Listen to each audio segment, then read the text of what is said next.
Is it possible to get capital growth and a high yield from your developments? So whilst people are getting 2.6% gross yields in metro areas, we're getting double-digit return. Ian Ugarte is the king of co-living and a champion of positive cash flow. So you can do growth and cash flow, you can help the market out, you can help the community out, and you can help your finances at the same time and hold on to properties that will pay you while they grow in value. Everyone's a winner. Everyone's a winner. Take your ticket.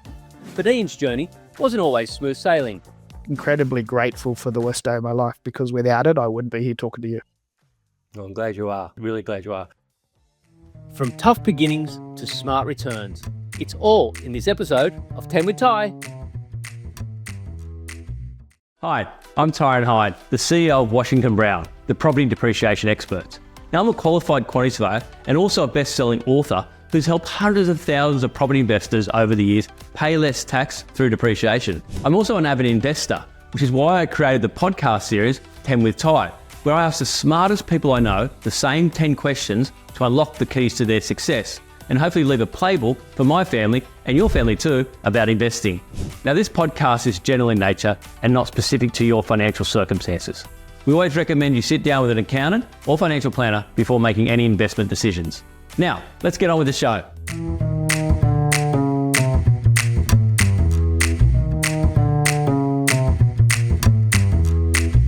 Hello, and welcome to 10 with Ty. Today on 10 with Ty, I'm joined by one of Australia's most passionate voices in the property industry, Ian Ugarte. He's single-handedly trying to solve the housing crisis by providing co-living properties that have the added bonus of being cash flow positive for investors. Now, I'm warning you, this could be a love-in. I've known him for a long time and have a lot of respect for it. Welcome to 10 with Ty, Ian. Hi, how you going? Thanks for coming. Now, tell me a bit about your company, Invita, and how it helps property investors and renters as well. Well, it's actually a win-win-win across the board. So Invita is a co-living company. So what we do is we either build brand new or take existing properties, convert them, put little studios inside them legally with full compliance. We furnish them. Everyone has their own bathroom, kitchenette, sitting area.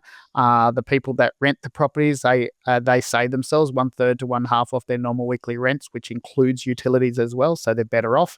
The investor themselves goes from, they double and triple their income. But more importantly, what we do is we, as a property management business as well, because we're an end-to-end service, we look after the middle class. So no one in our properties are unemployed. No one's on social welfare. They're all middle class people just trying to save some money to buy their own home. And that means that the government can then have the pressure lifted off the bottom of the market, and the government can look after the bottom of the market and provide housing for social and affordable outcomes. So I think it's a win-win-win across the board. But don't we all need like 5-bedroom, 3-bathroom homes for families? The damn myth of the fact that the Great Australian Home went from if we started in 1881, a standard home in Australia was 35 square metres total space with 5.5 people. In 1960, the standard home in Australia was a 2-bedroom, 1-bathroom home built by a guy called L.J. Hooker, which was 85 square metres. There was 3.8 people in that. And we now build the largest house in the world at 240 square metres average. And those homes have 4 bedrooms, 2 bathrooms, and we've only got 2.38 people in them now. So we don't actually need 5 bedrooms, 3 bathrooms. It's something that the market has engineered to be able to get us to that point. And the unfortunate part with that is that investors think that that's what the market wants, and it's quite the opposite. Backtrack a bit. How did a plumber become so passionate about co-living and fixing the housing crisis? Suicide, probably, is the answer to that. This may be a sore point and a touching point for some people, but I'd become a plumber. I worked in the family business, and I always knew that property was the way that I was going to go. I always knew I was going to invest in property. So thankfully, with the help of my parents, I got into an investment property really early and young in my age of 18, I think was the first property I bought. They helped me with the deposit. I then, extracted the equity after a couple of years, paid them back. It actually got me into my first home. And so I just started buying properties, and I got to a point where I started doing negative cash flow, went to a bad flow through that, worked out that you could do positive cash flow, started becoming a developer, became full-time in property, And most people would have looked at me as a successful person, and I'd always wanted to be successful in property. But when I left work, I sort of started doing what we call a big block developer, where we buy large portions of land, and they were farmland or cane land or whatever it is, and chop it up into small rectangles, and then put the largest boxes on those rectangles and sell them off. And I woke up one morning with what I would have 10 years earlier thought was successful, and it was the worst day of my life, because I realized that becoming rich made me the unhappiest I'd ever been, because I wasn't giving to anyone. I had lost time with my family, and it happened. It was a slow progression over 3 or 4 months, and that I woke up one morning after, didn't really sleep that night. We had moved to Queensland, and I had put myself into a position where I decided that morning that I was going to, regardless of how many zeros were in my bank account, I was going to drive my family home to Queensland. And when I got to Queensland, I was going to let them go to bed, and I was going to end my life that night. Thankfully for me, something happened on the way home. We stopped at a place called Pottsville, and I had a meeting with with my life and business coach and my ex-wife. She was my wife at the time, and my coach just picked up that there was something wrong, and she had the tools, and she just got a little bit deeper into me and the psyche, and asked some questions, and realized that I was in a really dark space. So, I always say to people that the one thing that I didn't think about or didn't know at the time was that I could reach out and that I could ask for help. And when you're in that state of mind, it's not really something that comes to you. Like, everything looks so bad. And so anyone who's listening to this and in some way is being affected by this, I ask that you just find the first person that you can find and let them know that you're in this space, because they want to help you. Everyone wants to help. The plus side is that everyone wants to help, but it's only you that can pull yourself out of the hole. But it helps when someone's throwing a rope down. Really helpful.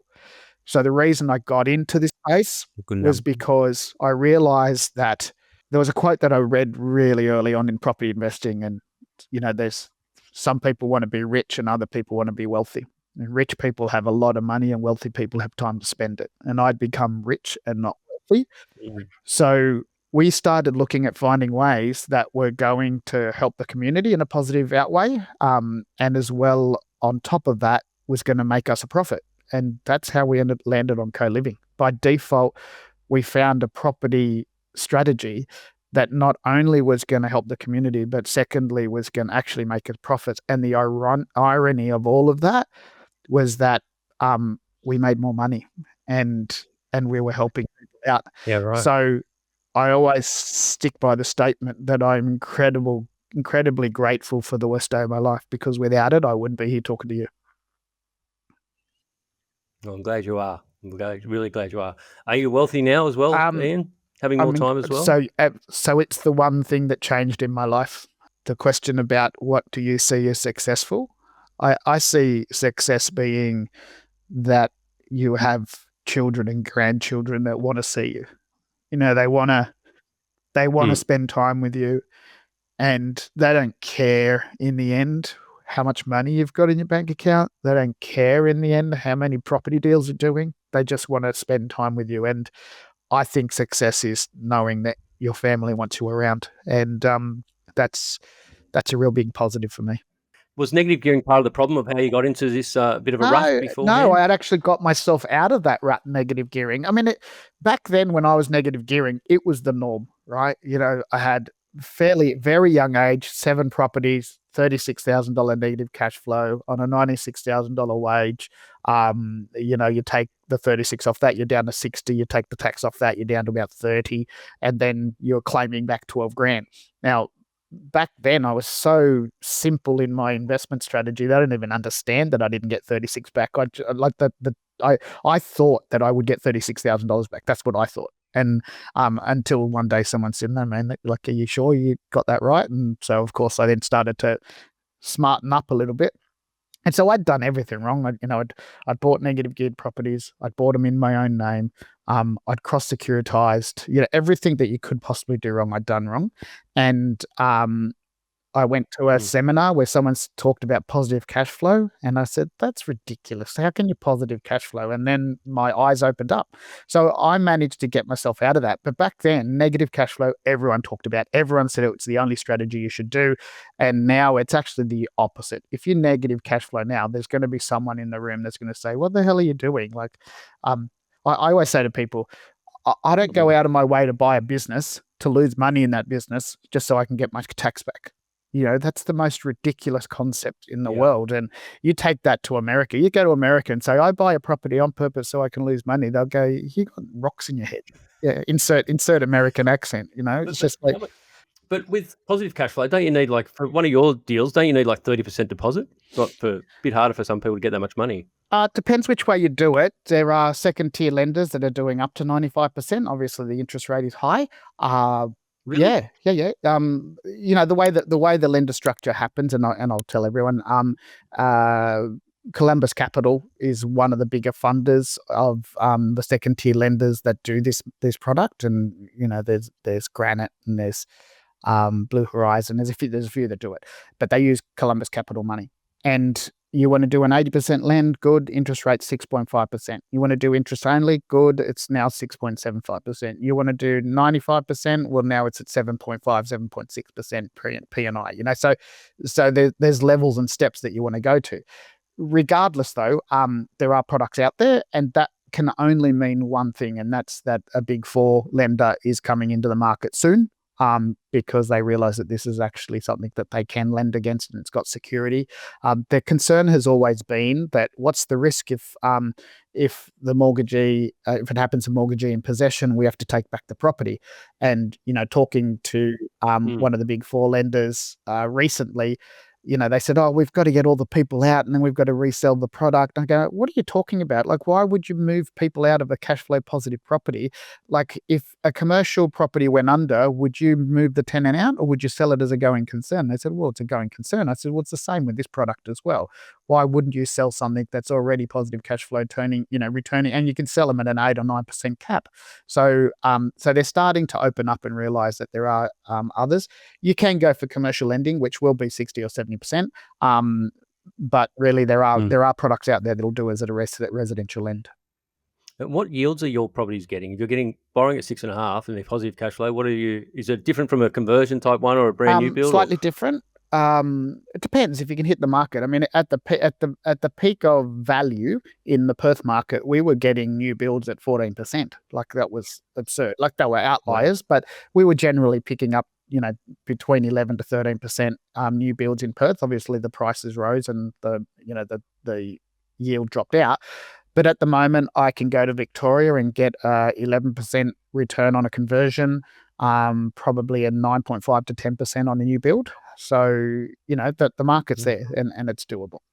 And good depreciation new too. Build depreciation. I wouldn't know much about depreciation. And I can send you I know a guy. I know a guy who knows a guy.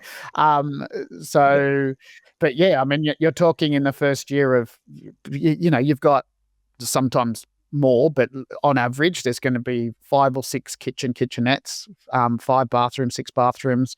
The higher depreciable items in a property. Plus, you've got a furniture package that's got a 1-year depreciation on it. You're looking in a job. You're now looking at, you can tell me, but $40,000 to $45,000 in the first year of depreciation. Yeah. So. Yeah.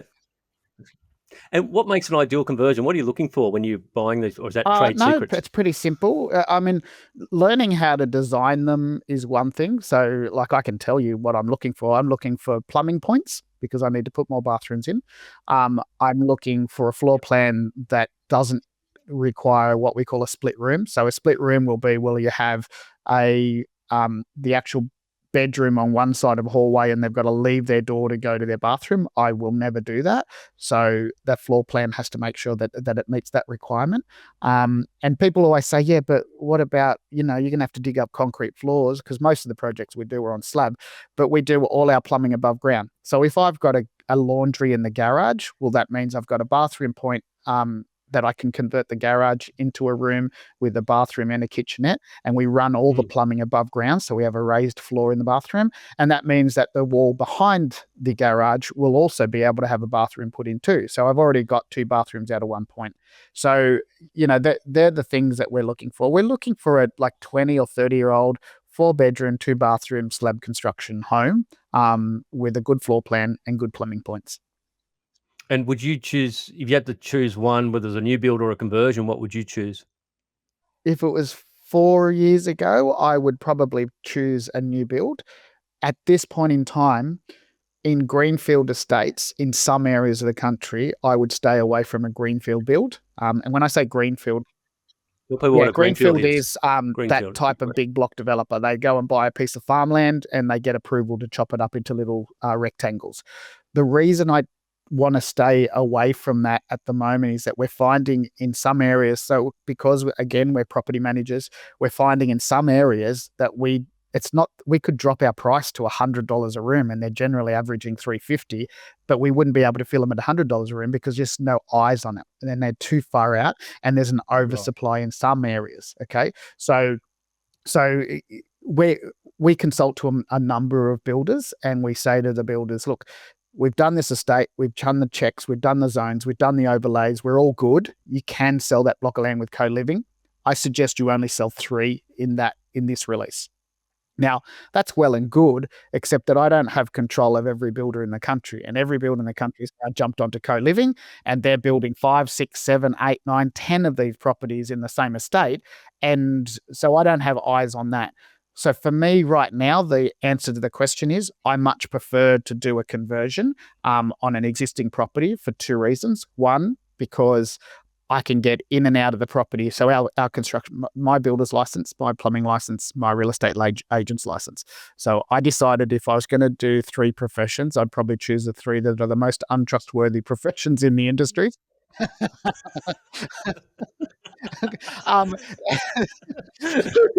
Good job. Why don't you sell cars on the side? I have been thinking about taking up prostitution too. So the reason is because our construction team takes 21 working days on site to do the conversion from a 4-bedroom, 2-bathroom to a 5.5 or 6.6, and then another 9 days of furnishing. So within 6 weeks, we will have a fully converted product. So it means you're out of and generally have 1 or 2 people moving in the day it gets advertised. So you're not out of pocket for more than, let's say, 8 weeks of where generally a renovation of this size, and I'll tell you, the renovations are $200,000 plus. That's what it costs. That sort of renovation would normally take 4 to 5 to 6 months for a standard builder to do. But we just cookie cutter.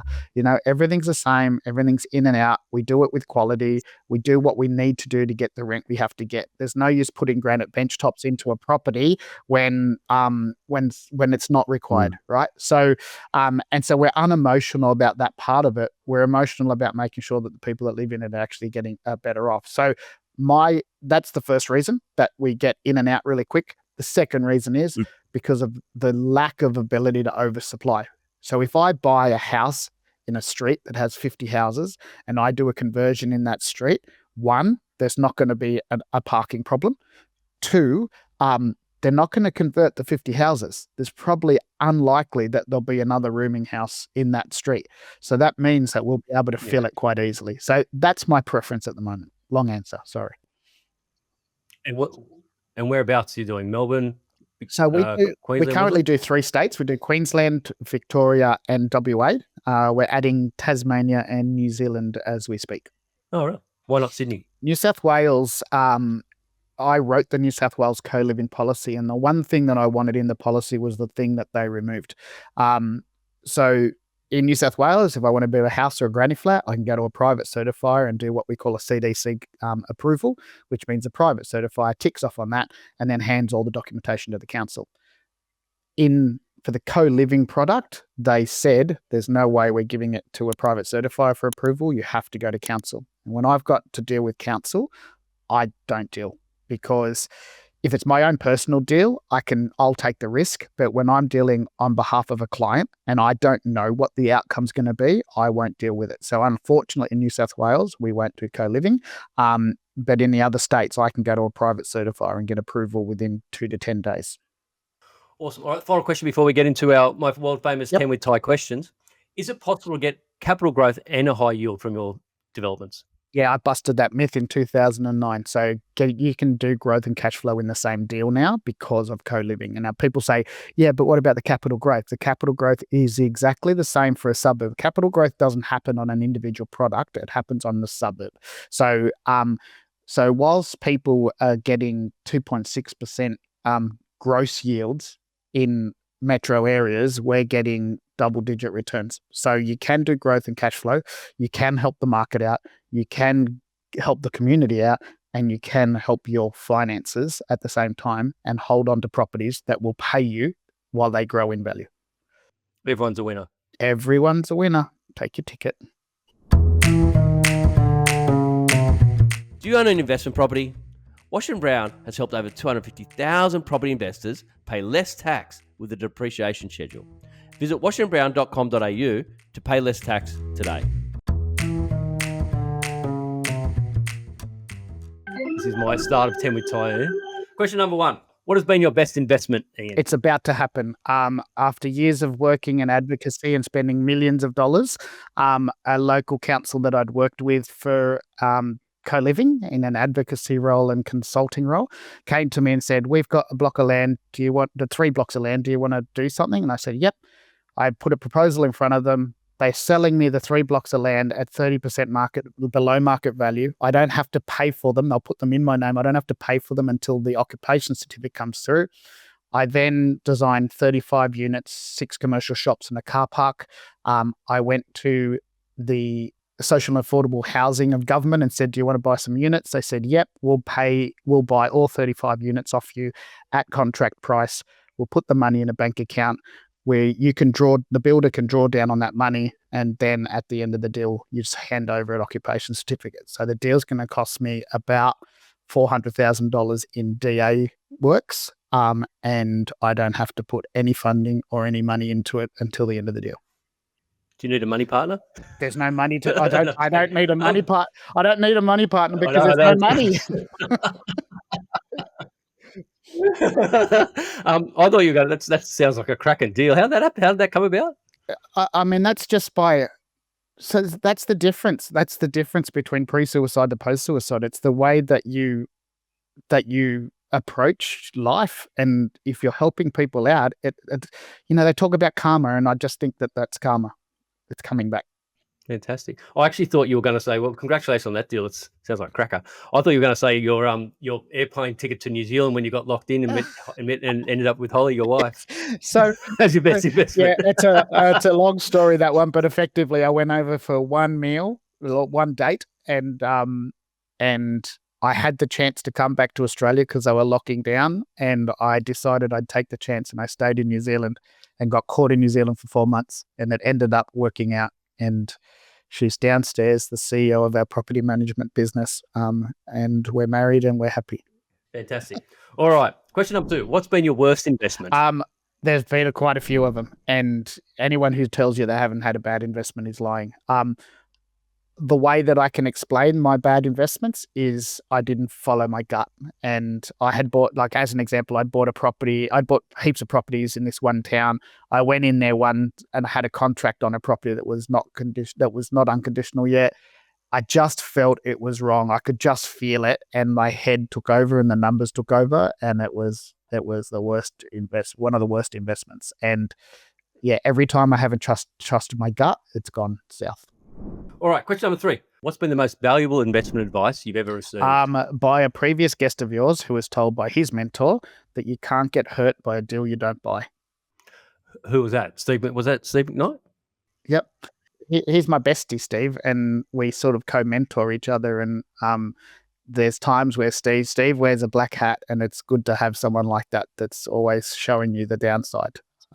because yeah, Hmm. it's always helpful to have someone looking at the downside when you're an optimist. All my life I've been, well, for a long part of it, I always thought I had to be fully invested. And as I've got on older with life, I've always had a fair amount of percentage of cash on the side just in case. But when I was younger, I always felt like I had to be fully invested, which didn't help me at all. It actually had the complete opposite effect. Sure. And part of that's greed.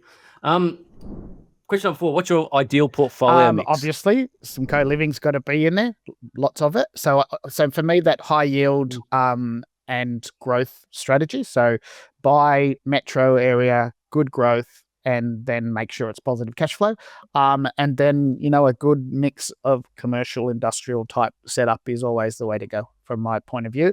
I am a fan of owning a principal place of residence that has income producing on it. So we've got 40 acres up on the Sunshine Coast. We own a peninsula on the main river, and it will have horse adjustments. It'll have 8 tourist cabins on it. It'll have a whole bunch of income earning capability, and at the same time as an asset growth. There's a life goal for me. I want to be able to say once in my life, I own a peninsula. It's only 3.5 kilometers of water frontage. That's all. That's a new life goal for me. Thank you very much. Anyway, question number 5. You've got children. You've got 8 now, haven't you? I don't know if any of them are 20 years old, but if one of them came up to you as a 20-year-old and said, "Dad, how do I invest $20,000?" What would you say? Interestingly, because my 20-year-old works in our business, I would say to her, stop working in my business. Go and find someone like me and a developer who has good integrity and good values. And I've got a few friends that would be like that.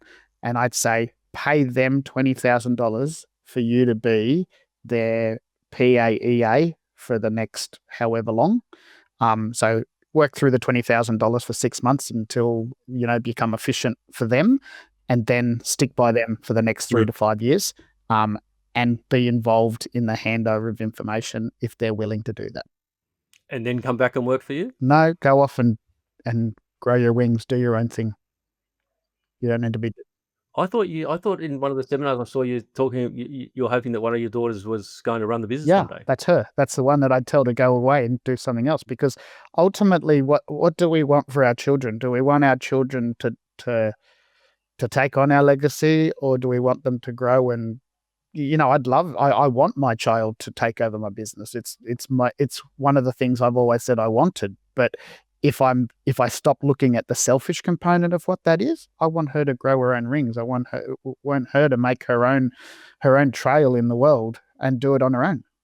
Because,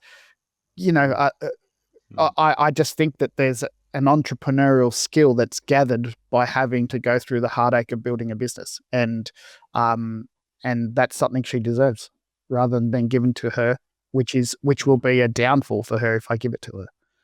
You're a hand up, not a hand out. Yeah. That's exactly it.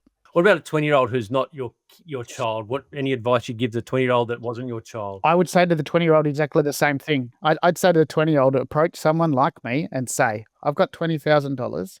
I'm going to use that so that you don't have to pay me, and I'll pay myself for the next 6 months. What I want in return is for you to be able to help me. And at 6-month mark, if you think I'm worth keeping, then employ me for the next 4.5 years. And at the 5-year mark, I want you to know that I'm going to be starting to do my own deals. And I'd love your support if we can do that way. That's what I would say to someone. I'm not a fan. I could take $20,000 and I could put it into Bitcoin, and I could put it to, but the return on that is not going to do. I've got a mate of mine who lost everything in the GFC.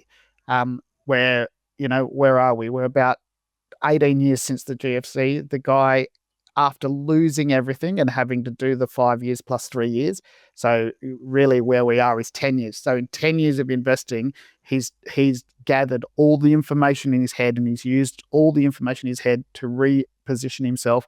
And I won't tell you how much he's worth, but he's worth a lot.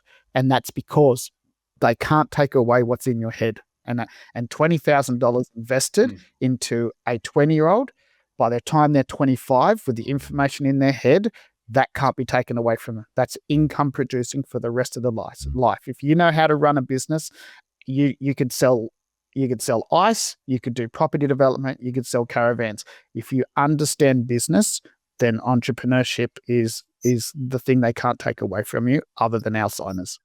This is question number 6. So you've just turned 50 and you've got no money, but recently inherited 500 grand.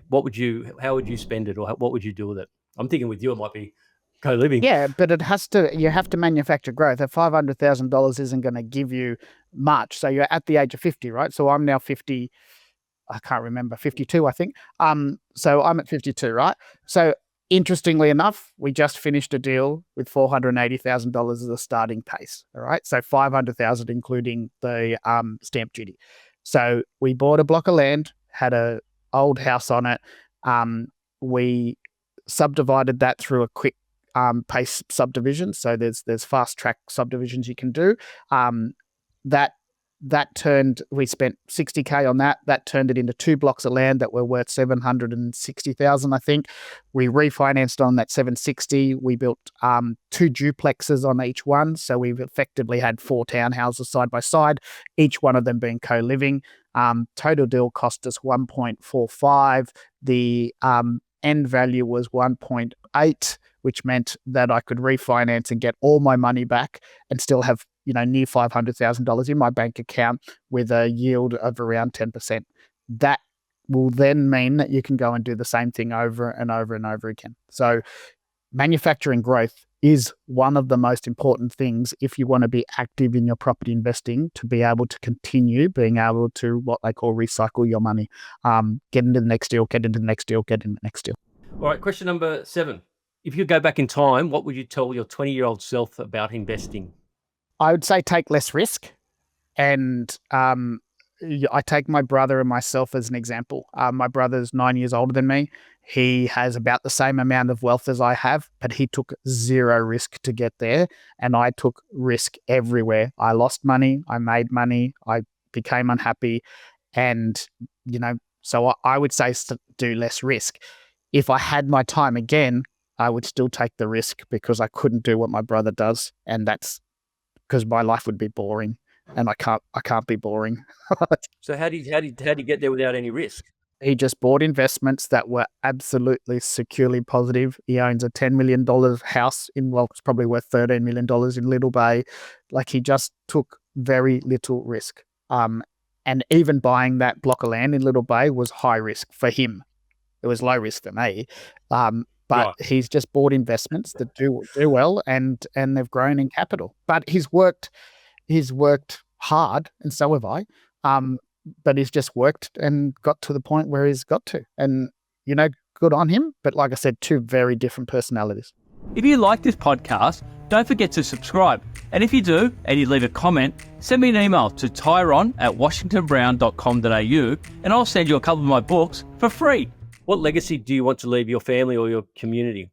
So when we started Invita, well, it was actually used to be called Small is the New Big. When we started Small is the New Big and Invita, we had a goal to produce 1 million front doors by 2027.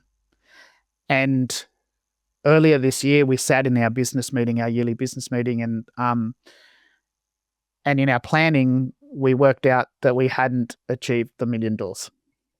But someone in our GM spoke up and said, just 1 second, Ian, we never specified how that was going to be achieved. And in 2009, you individually went out, created the skill set, decided that you wanted to do something different in the community, and started teaching people how to do co-living. And whilst you created competitors in the marketplace, it's now the new buzz strategy going around in the country. And if you tallied all the doors that people have now been putting up with all the businesses, whether they be sharks or not in the industry, you've created the 1 million front doors solely because of your advocacy work and your education work and the fact that you brought this to market. So my legacy in a way has already been fulfilled, that I know that I've changed this marketplace. And now the next step is we've got something big coming. There's something happening in our industry that's that we're next to move on, and that's through advice from Steve, that when the marketplace becomes flooded with competitors like ours is now, you can hold your integrity and values, but they go out the window because everyone just wants returns. So you need to reinvent and do something new.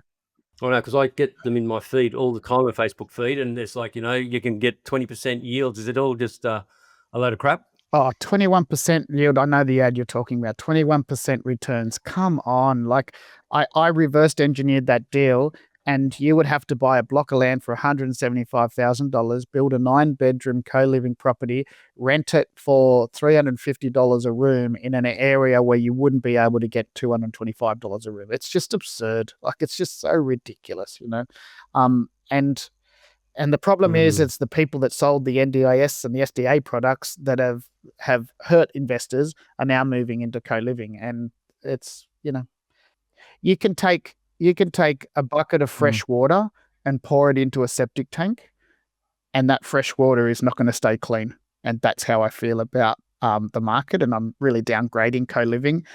So I suggest that if you're going to do co-living, just at least, I don't need your business, but come and talk to me first. So at least I can tell you what to watch out for. That's the most important thing. Is there any institute in this industry, your industry? I was halfway through.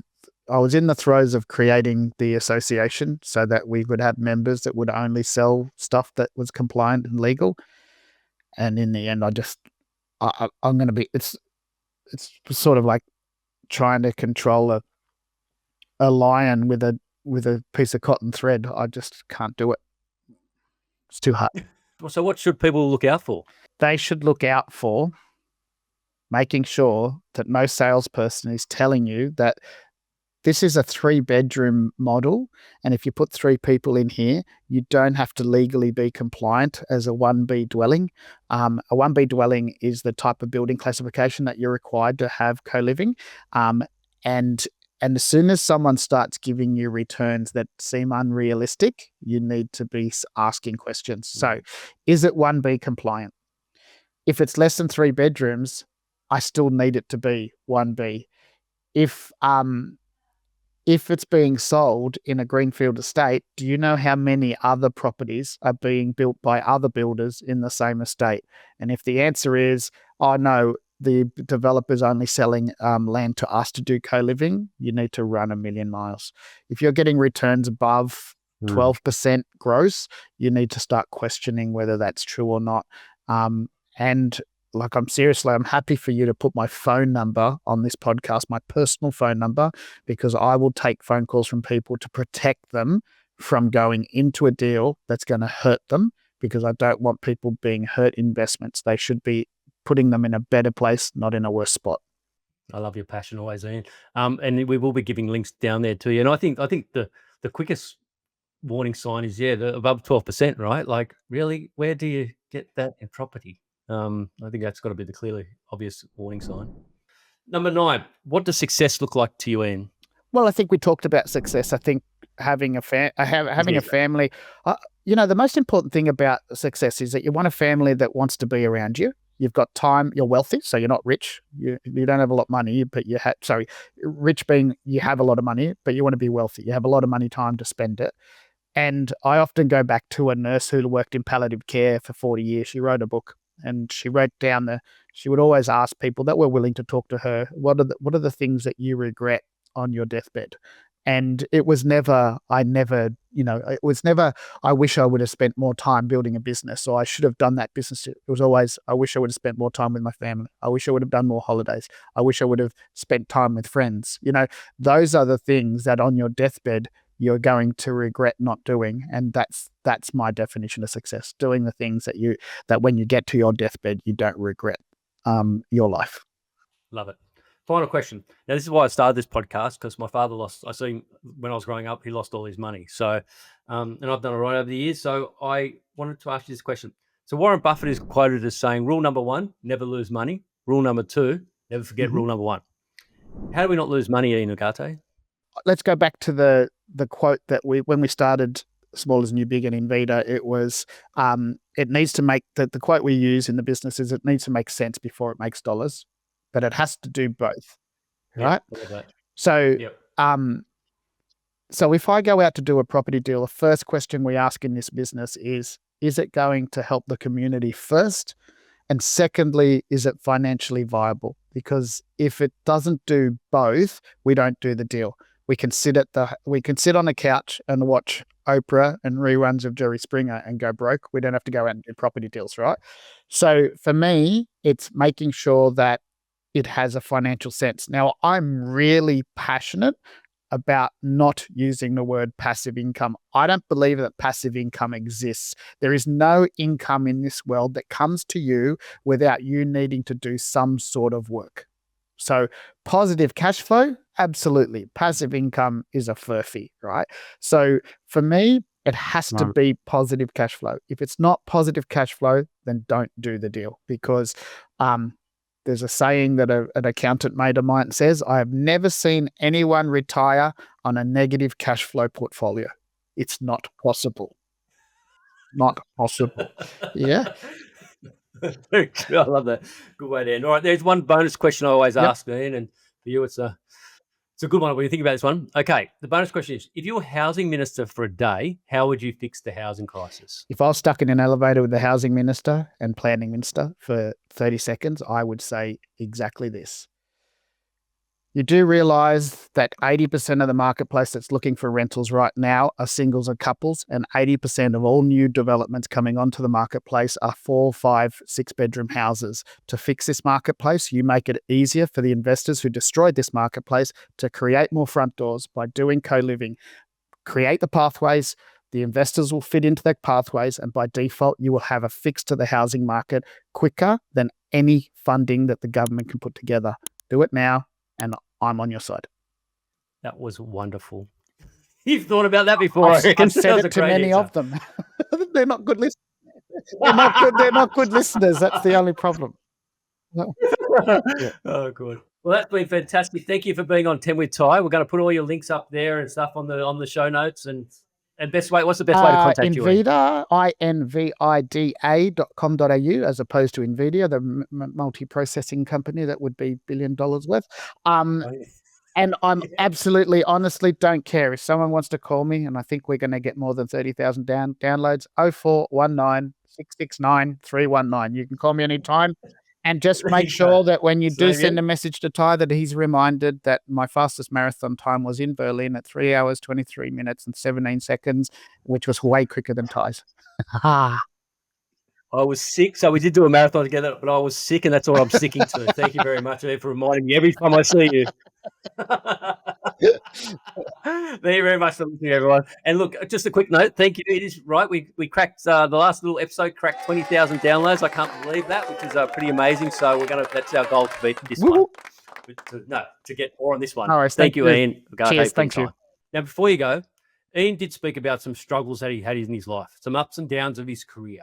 And if this has raised any concerns for anyone, please contact Lifeline on 131114.